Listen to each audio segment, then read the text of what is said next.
Assalamualaikum warahmatullahi wabarakatuh. Kembali lagi di program Kama, Kata Mahasiswa.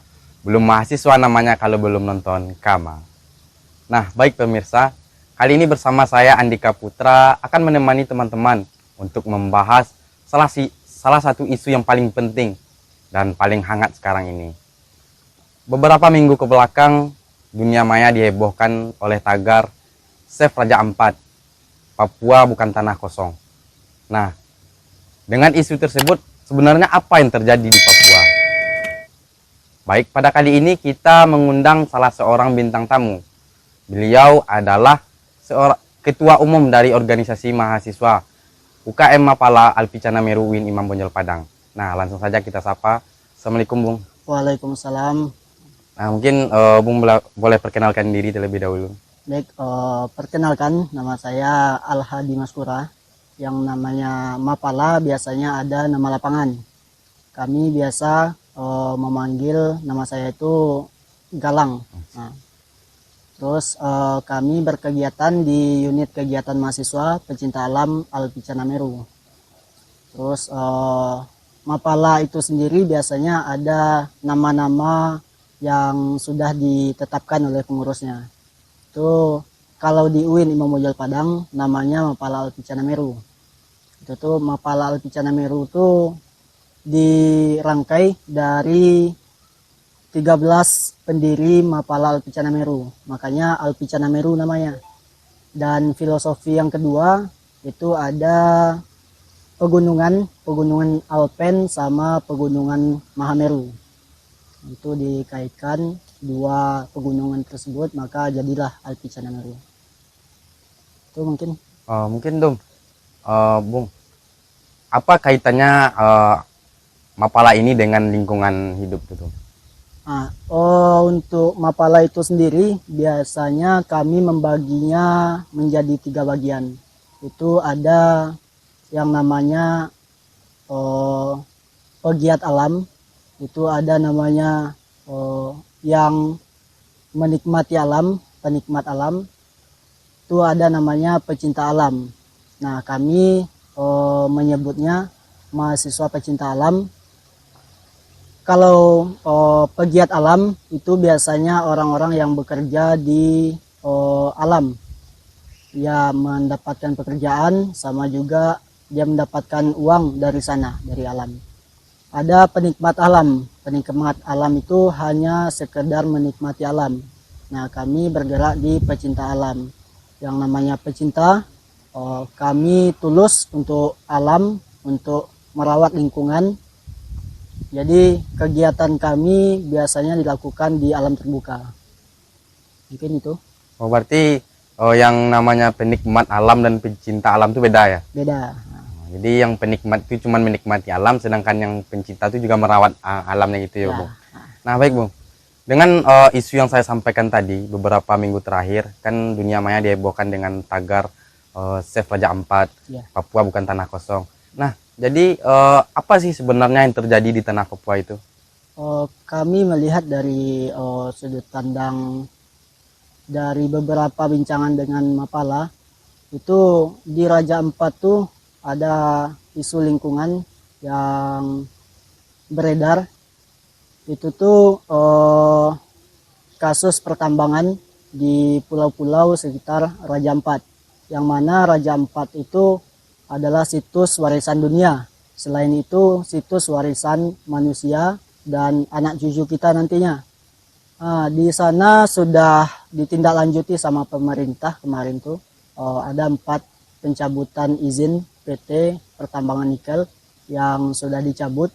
Namun ada 1 pertambangan di Pulau Gak, itu tuh masih berlanjut sampai sekarang. Nah, pemerintah mencabut itu dengan alasan karena dekat dengan Pulau Raja Ampat. Namun yang dipermasalahkan dengan PT tersebut bukan hanya dekat dengan Raja Ampat saja, namun ada 4 regulasi yang harus dicapai ketika perizinan tambang itu dilanjutkan.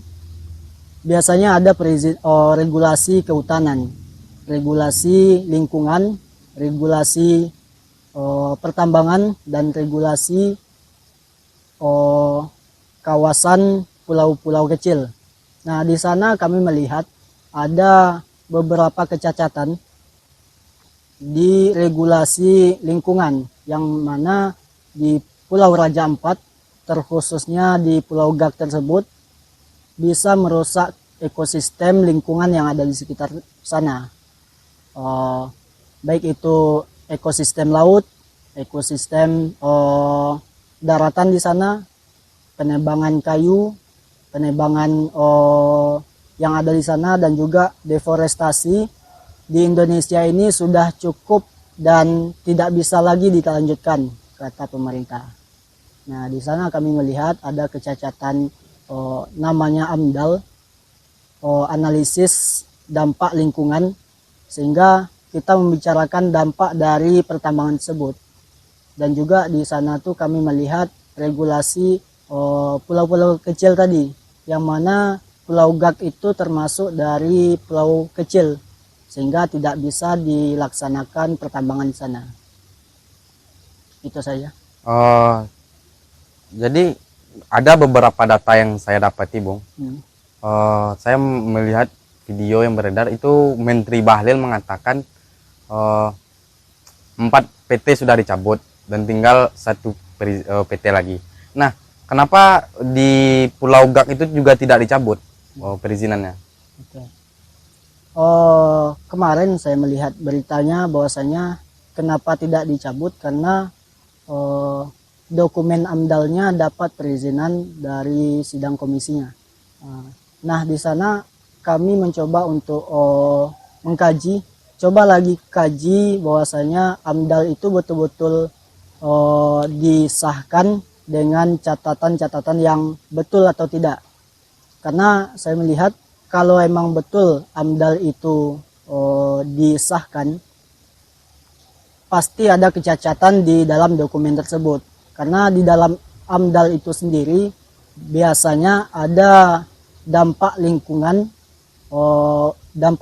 penting yang ada di dokumen tersebut, sehingganya itu termasuk kecacatan dalam dokumen tersebut. Dan pulau-pulau kecil tadi, pemerintah sudah mengeluarkan undang-undang bahwasanya pulau-pulau kecil tidak boleh ada pertambangan di sana, karena fatal, mengakibatkan biasanya kerusakan baik itu di air maupun di daratan. Terumbu karang. Ya, terumbu karang ada 1.400 jenis terumbu karang yang ada di sana. Jadi gini, Bung. Saya menanya tentang pendapat Bung selaku mahasiswa pecinta alam. Nah, seharusnya kan bukan alasannya sekarang kan pulau itu jauh dari tempat wisata. Ya. Nah, seharusnya kan sebagai pecinta alam, walaupun itu baik tempat wisata atau tidak wisata, tetapi itu kan harus dijaga. Ya. Nah, jadi gimana pandangan Bung terkait itu?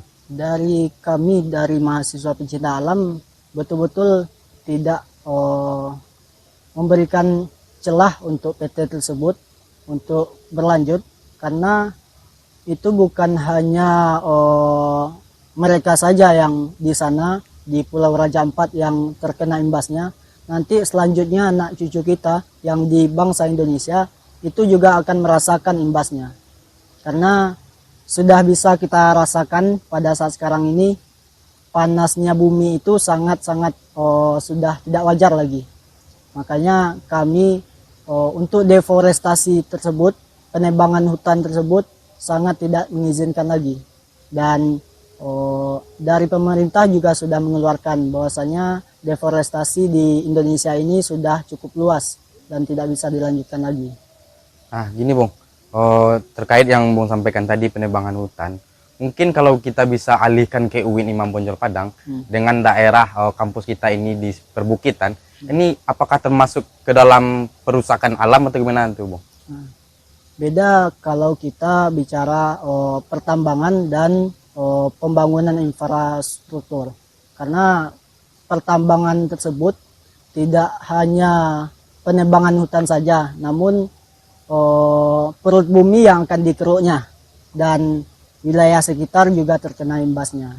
Dan pembangunan infrastruktur sebetulnya tidak terlalu mempermasalahkan itu, dengan catatan UIN Imam Bonjol bisa mengelola lingkungan di sekitarnya. Seperti yang sudah kita lihat pada saat sekarang ini, beberapa rangkaian kegiatan di UIN sudah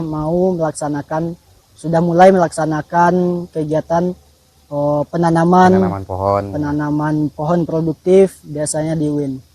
Nah, itu sudah, dan kami pun dari Mapala ikut andil dalam hal itu. Nah ini Bung, balik lagi ke isu yang pertama tadi. Sebenarnya kasus ini baru terjadi atau sudah dari pemerintah sebelumnya, Bung?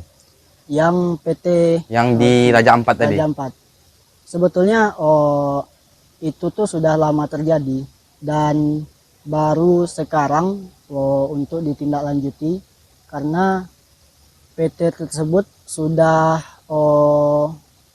terlalu banyak untuk mengeruk perut bumi tersebut sehingga membawa dampak negatif terhadap lingkungan sekitar.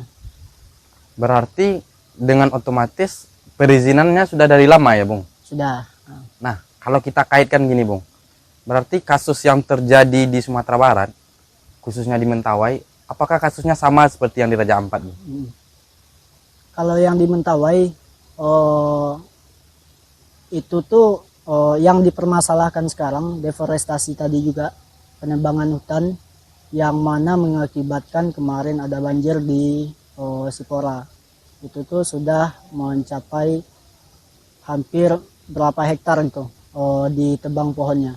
Dan itu yang dipermasalahkan, yang terkena dampak itu tidak hanya pohon-pohon di sekitar situ, namun masyarakat yang ada di sana dan juga lingkungan yang ada di sana. Banyak hewan-hewan atau pohon-pohon endemik yang ada di sana yang mungkin hilang setelah terjadinya di PT Sipora tersebut. Banyak hewan-hewan langka yang harus kita lindungi, harus kita lestarikan, namun ketika ada PT tersebut hilang begitu saja. Yang harusnya anak cucu kita bisa melihat ke sana, bisa membangun ekonomi di sana, sehingga dengan adanya PT tersebut, penebangan hutan dikelola izinnya oleh pemerintah, itu tuh sangat tidak wajar pada saat sekarang ini. Nah jadi itu sekarang kan banyak itu berita-berita tentang perusakan alam. Nah ada yang mengatakan di media sosial itu rumah gajah sudah mulai hilang, kemudian terumbu karang sudah mulai hancur, hutan-hutan sudah menjadi tambang. Jadi sebenarnya spesifik untuk perusakan alam itu seperti apa, Bu? Sebetulnya alam itu dengan kita sangat berdampingan, karena nenek moyang kita, nenek-nenek kita dahulu itu tidak mempermasalahkan dengan alam. Dia butuh alam, dia butuh butuh dari buah-buahan misalnya. Dia menanam, dia juga mengambil pohon untuk membangun rumah. Namun apa yang dikembalikan untuk alam? Ya, yang pertanyaan sekarang ini, PT tersebut bisa nggak memulihkan alam seperti awal yang terjadi gitu. Boleh kita mengambil apa yang ada di alam, cuman jangan serakah gitu. Kan banyak tragedi penebangan hutan, boleh saja, cuman bisa nggak memulihkan alam seperti itu lagi. Itu aja. Oh gini, Bung. Jadi kemarin waktu saya meriset data, saya kan mencari di media sosial seperti Instagram, TikTok, kemudian di website-website.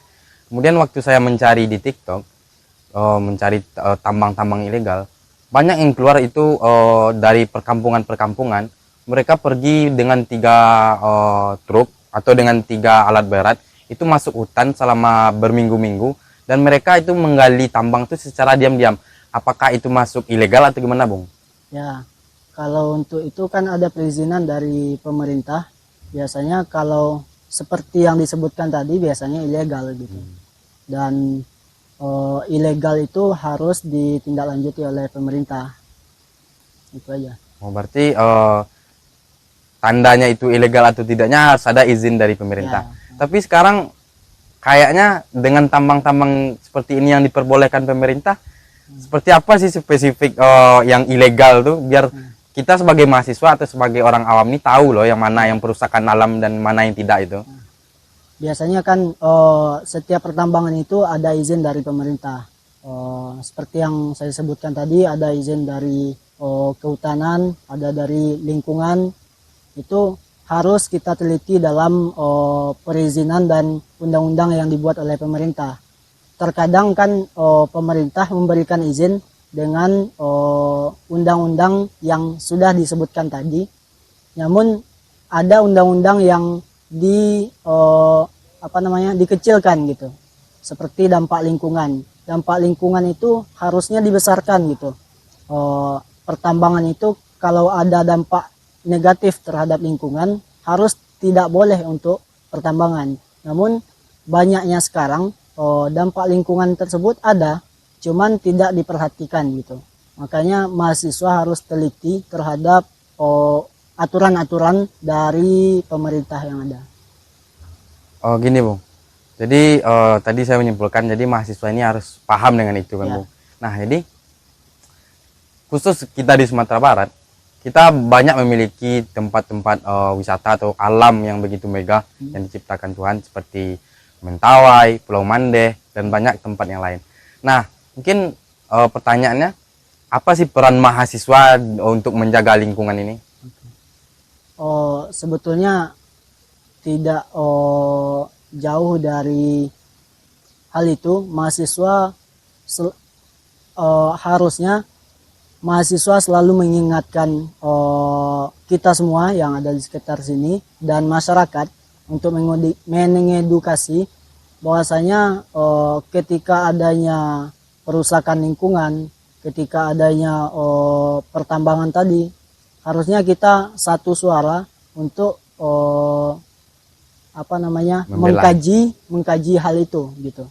Karena pertambangan itu dibolehkan oleh pemerintah dan kita harus mengkajinya dulu apa yang cacat dari pertambangan tersebut.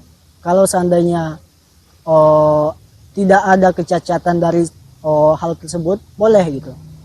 Namun itu yang kurang dari kita, mengkaji hal tersebut dan satu suara untuk mencabut izinnya dari pemerintah.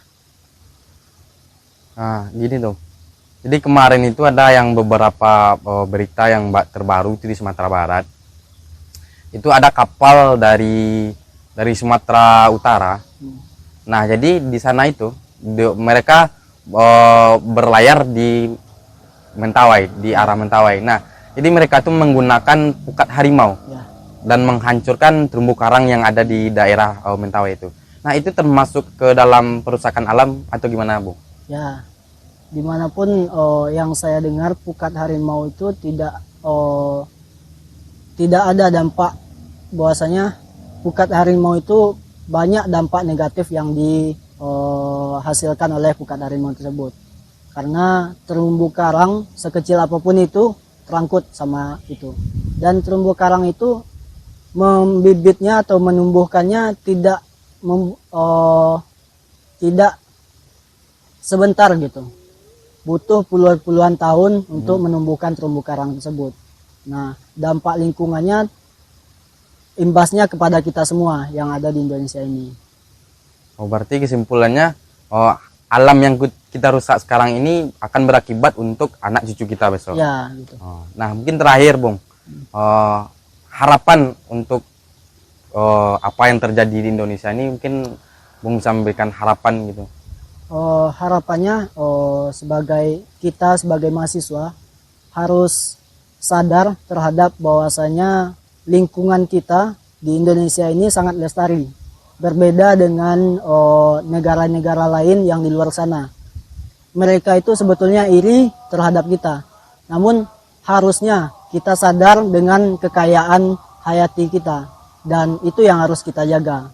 Sama-sama kita menegakkan aturan yang sudah dituliskan oleh pemerintah. Dan sebagai mahasiswa kita harus teliti terhadap undang-undang yang dikeluarkan oleh pemerintah. Karena sekecil apapun undang-undangnya itu berdampak terhadap lingkungan yang ada di sekitar kita. Dan kita sebagai mahasiswa menjadi pelopor, penggerak utama untuk mengkaji lingkungan yang ada di sekitar kita. Oke, baik, mungkin karena terbatasnya waktu perbincangan kita mungkin hanya sampai segini. Nah, mungkin di lain waktu kita bisa lanjut lagi. Oke. Baik pemirsa, mungkin hanya itu yang dapat kita bahas pada hari ini. Banyak pelajaran yang kita bisa ambil untuk menjaga dan mencintai lingkungan kita ini. Saya Andika Putra dan segenap kru yang bertugas pamit undur diri. Assalamualaikum warahmatullahi wabarakatuh.